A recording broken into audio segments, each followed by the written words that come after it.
So we got this Clio about a year ago and it's now due a service. It's telling us that the service is due because it's got the service reminder coming up on the dashboard as well. So I'm going to be doing separate videos for things like the air filter, the pollen filter and so on. But for today, what we're going to look at is the oil change. So first thing I'm going to do is get the car up in the air so that we can access the underside for getting the sump plug off. So it's important to remember when lifting the car up and working underneath it, obviously to be as safe as possible. So we've got, you can just about see one axle stand there, another axle stand on the other side. The trolley jack is still in place and both back wheels are chocked, back and front. So then coming underneath the car, what we've got is just this sump cover here. So on this one, we've got a couple of fixings. There's one here and there's one over the other side. Normally you should have another 3 fixings along here to hold it in place firmly. And what's happening with mine at the minute is it's actually rattling, which is quite annoying as you're driving along. So I'll see if I can get these fixings when we put it back together. So let's have a look at these fixings and get these off. Okay, so these fixings are a T30 on this 1.2. So let's just get these off.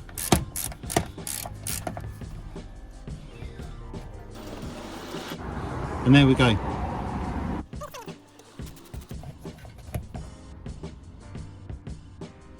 So then with those fixings removed, what you'll find just behind it, you've got a little pin that just goes into kind of the bodywork underneath it. So you can just pull that down and it just comes out. I'll just do the same on the other side as well. And as I pull that down, it should just drop down and away from the front. You can just see kind of these little catches here where it kind of clips in and just goes over the top. And like I say, this is where, oh, if I hold it up, this is where there should be another fixing. 1, 2, and then another one just over that side. So we'll have a look, see if I can find some fixings for them when we put it back together later. Next up inside the car, I'm just going to release the bonnet. To help us drain the oil, what we're going to do is just remove the oil filler cap. So just give it a twist and then it will come out. Sometimes they can be a little bit tight, but just give it a pull and it should come away. You can then just leave it there and that will help any vacuum that creates inside the engine just to allow the oil to run at the bottom easier. Looking inside the oil filler cap, you can see it looks like the head gasket's gone because the oil's gone all cloudy and white and just like it's mixing with the water. It's actually quite a common problem with these Clios because of the length of the filler neck. What happens is they build up a fair bit of condensation, that mixes with the oil that comes into this bit, and then you get this kind of cloudy, milky, horrible oil contamination. It's obviously not ideal, but it's a design flaw because of this extended filler neck, shall we say. So all the Clios that I've seen have actually had the same problem. You go on forums, people talk about it all the time, but obviously you can check it just by checking your dipstick, have a look at the oil on the bottom of that. As long as that's clear, it should be fine realistically. But obviously what we're going to be able to see when we let the oil out the bottom is exactly what we get when it comes out. I've got no problems or anything like that. There's no misfiring, there's no problems with the engine, so I'm not expecting it should be anything, and I'm pretty confident, particularly at this time of year when it's freezing outside, there's lots of condensation, you know, there's lots of build up of moisture and stuff like that, that the condensation is going to be quite problematic in here.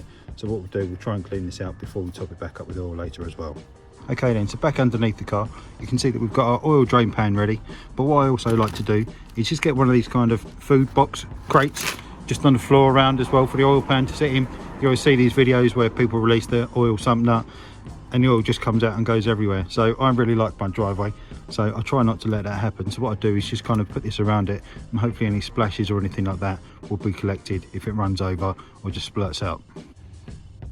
On the sump, you can see the sump nut right here. It's just a number 8 square bit or whatever you want to call it. So we've got that ready, so we've got our bit ready. So we're going to start off obviously just going in and just cracking that seal so we can then get underway. Okay, so with the nut released, what we can do now is just slowly undo it, make sure our oil pan is ready to go. In any second now we should be able to just catch that oil. Obviously make sure that your oil pan is big enough to contain all the oil in the car. So in this car I think we've got about 4 or 4.2 litres. So this is I think it's a 6 litre drain pan. So it's more than enough to catch everything.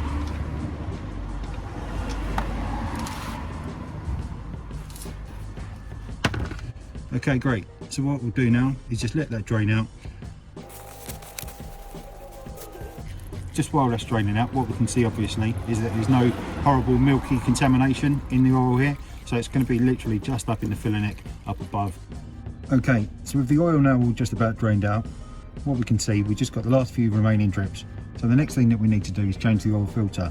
But rather than sit under the car and get dripped on by these last few drips, what we're going to do is put a new sump nut back in now, just tighten that up so that that's done, and that way we won't get covered in these drips.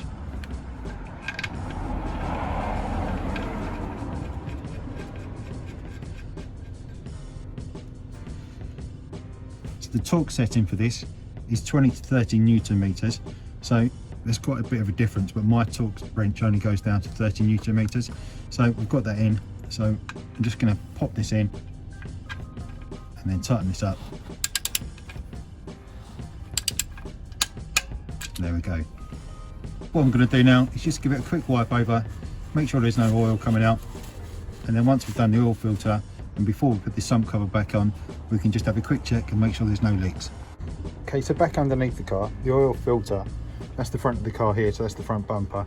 We come underneath, you can see obviously we've got the wheel there, we've got the sump, oil sump here, and then just kind of on the driver's side here, you can see the drive shaft coming along. This is where we've got our oil filter. So a little bit difficult to get to, tucked in right behind at the back of the engine, but that's what we're going to do now. So I've still got the oil drain pan just underneath here as well, right down below, still inside that fruit box or whatever, baked bean box I think it was in the end. So as we release this, obviously there's going to be a little bit of oil come out, so we're just going to use that hopefully to catch that, and then what we'll do, we just give this a wipe over afterwards. So I've just got my filter pliers here, we're just going to pop them in, and hopefully I can do this so that you can still see exactly what's going on without my fingers getting in the way too much. Just giving it a nice squeeze. There we go, first one it's come away. Away we go. I should hopefully, he says, be able to just get the rest off with my hand. Nice and easy, you can see how easy it spins. There comes that oil when it's going straight into the drain pan underneath.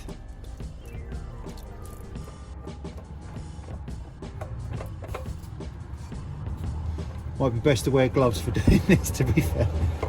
There we go, okay. So now that is the filter released.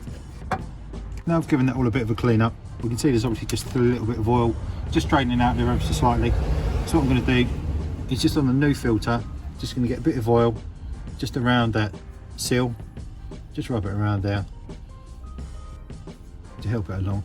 And now what we can do is just offer it in, start to screw it on.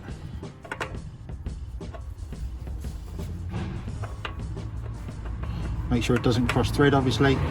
Once it starts to go on, it should go on nice and easily, just the same way it come off, and there you go.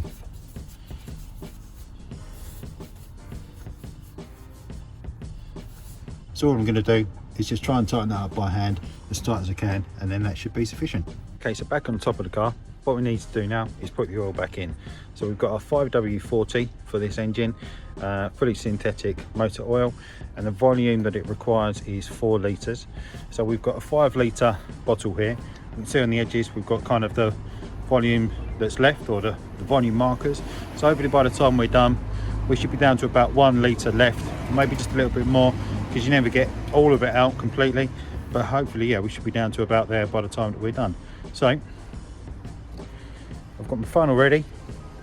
I'm going to pop that in now. You can see obviously I've given the funnel a bit of a clean out, so we're going to just pop that in there, get it ready. And just before we put the oil in, what I've done is just taken the dipstick out and just giving it a clean up, just so that we can see obviously when we're done. We've got our max and our min markers there. You can see it just about says min and max, so we want to be somewhere when we're done within this kind of pattern section, or just crisscross section.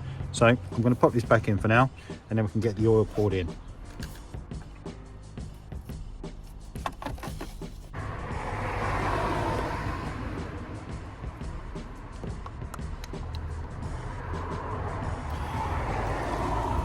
When the oil's going in like this, just make sure, keep an eye around here, because as much as it goes in, it takes a little while. Obviously it's got a lot of viscosity, so it's going to take a little while for it to go down. So if you're pouring it in too fast, it might just come up over the edges, so just keep an eye on that bit as you're pouring.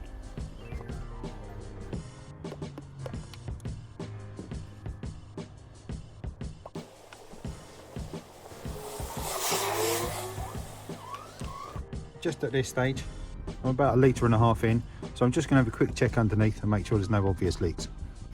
Okay, it's looking good under there, so we'll carry on. So with about 3 litres poured in now out of the new bottle, what I'm going to do is just have a quick check of the dipstick, have a look on here, see how it's doing, see if there's any coming in here, which there is. You can just about see. If I put that cloth behind it, you can see hopefully a bit more. You can see kind of where it's coming up to that point now. So it looks like it's doing really good. Obviously it's going to take a little while for it to drain down. That's not going to be a true reading yet, but we'll carry on. We'll just put in another ½ litre to get it to 3.5, and then we'll come back, give it a few minutes and check on it then. Okay, so with some more oil put in, it's been a few minutes since that's gone in, so it should have settled down a little bit hopefully. So what I'm going to do now is just take the dipstick. We can take a quick reading off of this, see where we are. That's showing. If we just give it a wipe down, pop it back in once, make sure it goes all the way in, and then we'll pull it out, and we can see we are bang on the max currently at the moment. I'm not sure if you can just about see that. If I get it so it shines in the light, we are absolutely exactly spot on. So I'm just going to pop that back in.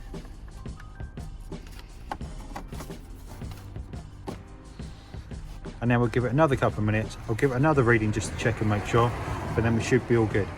So what I'm going to do is just take this out for now, pop the filler cap back on,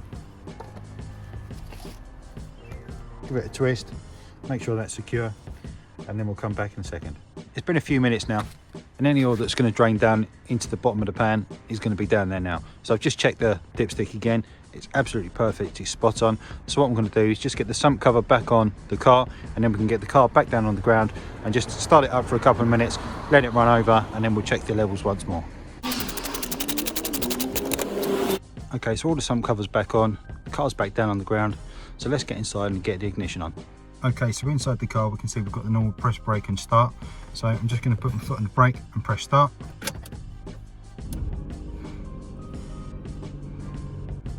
Okay, so we can see there we've got oil level correct, just as it's running through.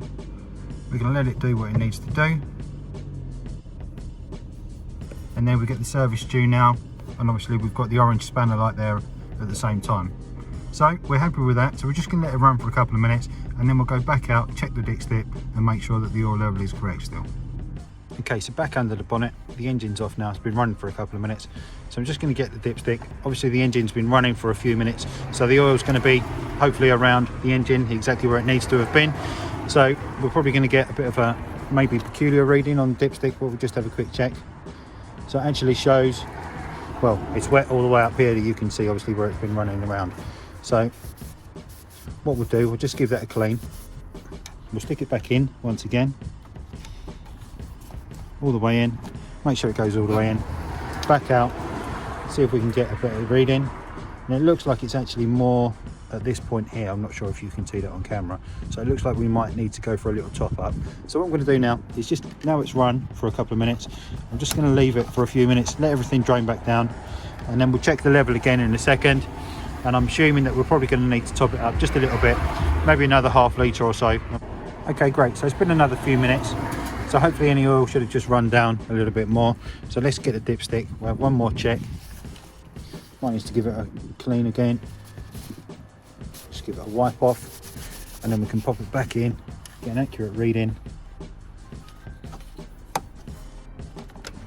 There we go, all the way in, and then just pull it out, and we can see we are, in actual fact, showing spot on still. So I'm really chuffed with that. Where it's run back down, it's obviously populated it as much as it needs to.